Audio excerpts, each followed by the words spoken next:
We will now do part A and part B. That is, in part A, we have to find the domain and the range of the function f of x equals 3x minus 2 over 2x minus 1.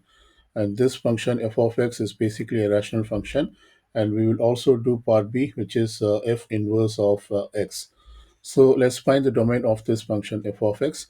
Remember that for a rational function f of x, the domain is all real numbers except the denominator equals 0. So let's consider the denominator expression, that is 2x minus 1, and we set this up equal to 0 and determine the value of x. So we get x equals, first we add 1 to both sides, so I get 2x, and I can solve for x by dividing both sides by 2, so I get x equal to half.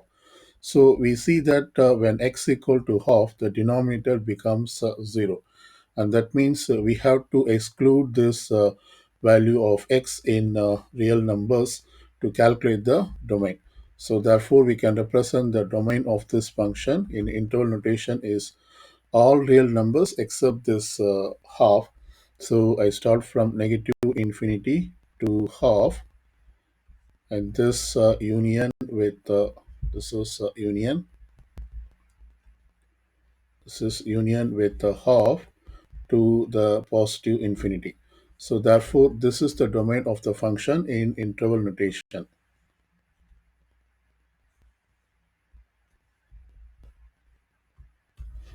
We will now determine the range of the function f of x.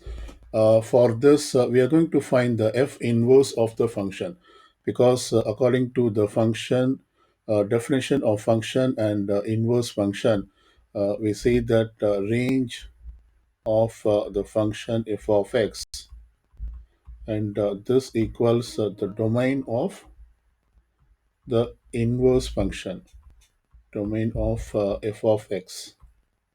I'm sorry, domain of the f inverse of x. So basically, we have to find the f inverse of function and then find its domain, which equals the range of the function f of x. So is otherwise we are answering the part B also. So let's find the f inverse function. Let me copy the f of x. We have f of x, and this equals 3x minus 2 divided by 2x minus 1. So first we have to replace this f of x by y. So I replace f of x by y, and so we get y equals 3x minus 2 divided by 2x minus 1. And in the next step, we have to replace, or we have to interchange the x and y. So replace y by x and all x by y. So therefore, we get x equals 3 times of y minus 2 divided by 2y minus 1. Now we have to solve for y from this equation, which is basically the f inverse of x. So first I multiply both sides by this denominator expression. So I get x times of 2y minus 1, and this equals 3y minus 2. Let's distribute this. So we get x times of 2y. I can write this as 2xy minus x times of negative 1 is negative x. And this equals 3y minus 2.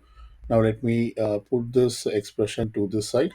That is, I'm subtracting this expression from both sides. So I get 2xy minus 3y, and this equals I'm adding this expression, that is x, to both sides, so I get x minus 2. Now I factored this y, which is there in the left side. So let me factor the y, and when I do that, I get 2x minus 3, and this equals x minus 2. Now I divide by this factor 2x minus 3, so that I solve for y. So we get y equals x minus 2 divided by 2x minus 3. So this is basically the f inverse of x. That is, we started off with the original function f of x. We replaced f of x by y, and then we interchange the x to y and y to x, and then we solve for y. So we got this expression y, and this y can now be replaced as f inverse of x. So we get f inverse of x, and this equals x minus 2 divided by 2x minus 3. So basically, we answered the part B question, that is, we have determined the inverse of f of x, which is written as f inverse of x, and this equals x minus 2 divided by 2x minus 3. And now to find the range of f of x, we have to basically find the domain of this f inverse function. So we say that range of f of x, and this equals domain of f inverse of x.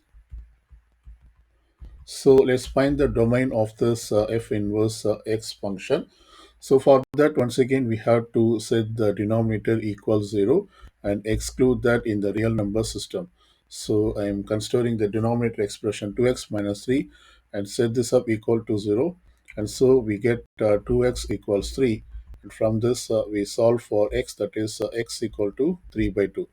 And so we understand that at x equal to 3 by 2, the inverse function becomes 0. That is, the denominator becomes 0. So the inverse function is undefined when x equal to 3 by 2.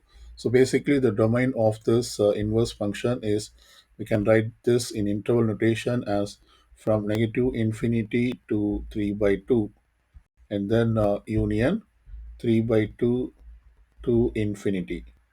And so this gives the range of the f of x, that is the original function. So we have determined the range of f of x. Let's answer part C.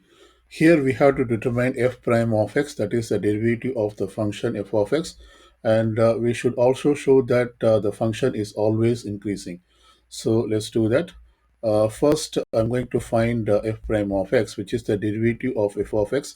And so for this, I'm going to use the quotient rule of differentiation. That is, first I put the denominator expression, that is 2x minus 1, and then multiply with the derivative of the numerator expression, that is 3x minus 2. We then put a minus. Now consider the numerator expression and then multiply with the derivative of the denominator expression, that is 2x minus 1, and this should be all over the square of the denominator expression, that is 2x minus 1 quantity square. So this is according to the quotient rule. Let's simplify this. So we have f prime of x, and so this equals 2x minus 1 times of the derivative of 3x minus 2 is 3, minus we have 3x minus 2 times the derivative of 2x minus 1 is just 2, and this should be all over 2x minus 1 quantity square. Now let's simplify this. So we have f prime of x. This equals, let's distribute this. 2x times 3 is 6x, and negative 1 times 3 is negative 3. We then have a negative. 3x times 2 is 6x, but since we have a negative, we write negative 6x, and then negative times 2 is negative 4. But since we have a negative here, we write positive 4, and this should be over 2x minus 1 quantity square. So let's simplify this. We have this like term 6x, positive 6x and negative 6x. These two gets cancelled, and then we have 4 and minus 3. 4 minus 3 is 1. So basically we get this expression 1 over 2x minus 1 quantity square. So therefore the derivative of the function f of x, which is written as f prime of x, and this equals 1 over 2x minus 1 quantity square.